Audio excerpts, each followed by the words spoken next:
جديدة على مواقع التواصل الاجتماعي. عبد الله رشدي يثير جدلا باقتباس عبارات شهيرة لقداسة البابا شنودة الثالث دون الإشارة للمصدر، من غير ما يقول هو الكلام اللي كاتبه ده من الأساس بتاع مين. عبد الله رشدي نشر على صفحته الخاصة على مواقع التواصل الاجتماعي منشور بيتضمن كلمات روحية شهيرة جدا إنها مقتبسة من أقوال قداسة البابا شنودة الثالث دون الإشارة لمصدرها.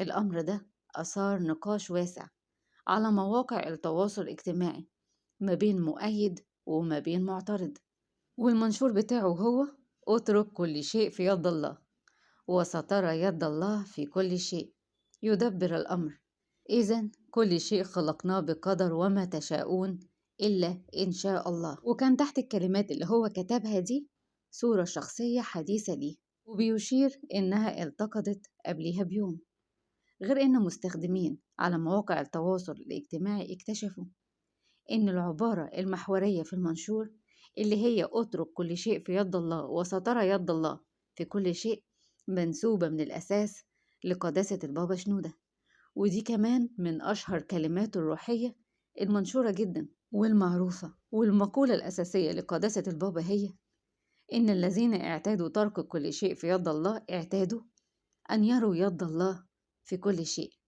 ده مفيش حد مش عارف إن الكلام ده يخص سيدنا البابا شنودة. تعليقات الناس اتقسمت نصين، ناس رأيها إن دي كلمات روحية ملك الجميع، والنص التاني اعتبر إن دي جملة مأخوذة من رمز ديني كبير دون توضيح مصدرها، يعتبر تجاوز غير مقبول، خاصة إنهم بيقولوا إن الجملة مش مشابهة بس لأ، دي مقتبسة حرفيا تقريبا من قول باباوي راسخ، وكان ينبغي توضيح مصدرها. ومن عبد الله رشدي للكاتبة فاطمة نعود، كتبت في المصري اليوم: ميري كريسماس. بأمر الحب وحمى القانون مصر هي الأولى إن تقول ميري كريسماس لكل شعوب العالم.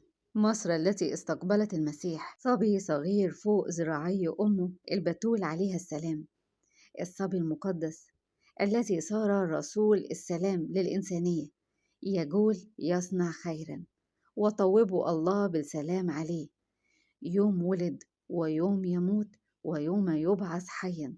أرضنا الطيبة كانت لتلك العائلة المقدسة، مشيت عليها عذراء الفضيلة فتفجرت تحت قدمها عيون الماء وشقشقت زهور البلسان، فامتلأت مصر بالنور وخصب لا يبور. وما اكتفتش وكده وبس الأستاذة فاطمة نعود، لأ، نزلت كمان على صفحتها الخاصة وقالت ميري كريسماس، رغم أنف المتعصبين وأصحاب الفكر الظلامي وتجار الدين وأعداء الفرحة والإنسانية، سنظل نقولها وسنظل نحتفل معهم بالشجرة الكريسماس دايمة الإخضرار، لأن قلوبنا خضرة بالحب والسلام، وسيظلون على محبتهم لينا، يزينون معنا شوارعنا قبل رمضان ويمنحون كعك العيد في عيدنا، ونمنحهم حبا في كل لحظاتهم الطيبة وكل لحظاتهم العسرة، وسنظل نكافح حتى ينالوا حقوقهم في المواطنة العادلة المحترمة التي تليق بمصر الطيبة تلك المهدرة منذ عقود طوال. سنظل نقول لهم سامحونا على ما فعل السفهاء منا بحقهم وما هم منا، وسنظل نكافح ذلك السفه وتلك البلطجة الإرهابية التي تمارس في حقهم حتى تختفي بالعلم والقانون ومحاربة الإرهاب الفكري.